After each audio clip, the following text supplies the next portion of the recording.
বিশালগড় রাউতখোলা যুব সংস্থার দুর্গাপুজোর খুঁটি পুজো থিম মিশরের পিরামিড। এই বছর দুর্গাপুজোকে সামনে রেখে বিশালগড় মহকুমার সমস্ত ক্লাবগুলোর মধ্যে সর্বপ্রথম দুর্গাপুজোর খুঁটি পুজো করলেন বিশালগড় রাউতখোলা যুব সংস্থা ক্লাব কর্তৃপক্ষ মঙ্গলবার সকালে। এদিনে বিশালগড় রাউতখোলা যুব সংস্থা ক্লাবের এবারের দুর্গাপুজোর সম্পাদক সভাপতি এবং কোষাধ্যক্ষ মৃন্ময় সাহা, অনিমেষ সাহা, দেবজিৎ সাহা এবং ক্লাব সম্পাদক সৈকত সাহা সহ ক্লাবের সমস্ত কর্মকর্তারা জানিয়েছেন এবারের দুর্গাপুজোর থিম হবে মিশরের পিরামিড।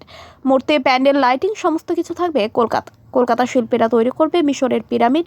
পঞ্চমী দিন পুজোর প্যান্ডেলের উদ্বোধন করবেন রাজ্যের মুখ্যমন্ত্রী ডক্টর প্রফেসর মানিক সাহা এবং সপ্তমী দিন ক্লাব প্রাঙ্গণে হবে রক্তদান শিবির। অষ্টমী এবং নবমী দিন হবে অন্নভোগ, থাকবে বিভিন্ন ধরনের সাংস্কৃতিক অনুষ্ঠান।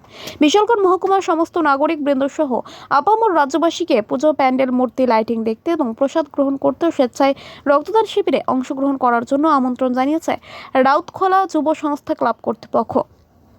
এবারে রাউতখোলা যুব সংস্থার মিশরের পিরামিড থিম গোটা রাজ্যবাসীর দৃষ্টি আকর্ষণ করবে বলে আশা ব্যক্ত করেছেন ক্লাব কর্তৃপক্ষ এবং থাকবে ক্লাবের তরফ থেকে এলাকার যুবকদের নিয়ে স্বেচ্ছাসেবক কমিটি। তারা পুজোতে আসা দর্শনার্থীদের মূর্তি, প্যান্ডেল দর্শন করতে সমস্ত রকমের সাহায্য সহযোগিতা করবে বলেও জানিয়েছেন ক্লাব সম্পাদক সৈকত সাহা। এদিনে খুঁটি পুজোকে কেন্দ্র করে লোকেদের মধ্যে ব্যাপক উৎসাহ উদ্দীপনা লক্ষ্য করা যায়। সকলের একটি প্রার্থনা, মা সকলের মঙ্গল করো, ভয়াবহ বন্যার ক্ষতিগ্রস্ত পরিবারদের সামনে এগিয়ে যাওয়ার শক্তি দাও।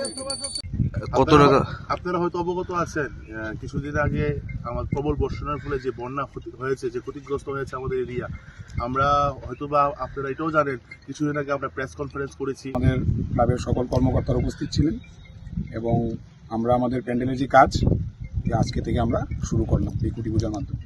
এবার পুজোর সবকিছু সামঞ্জস্যের মধ্যে যে বাজেট আছে আমরা চেষ্টা করব এর থেকে কিছু কমিয়ে আমাদের এবছরের পূজাটা আমরা সম্পূর্ণ করার জন্য সকলের কথা চিন্তা করে।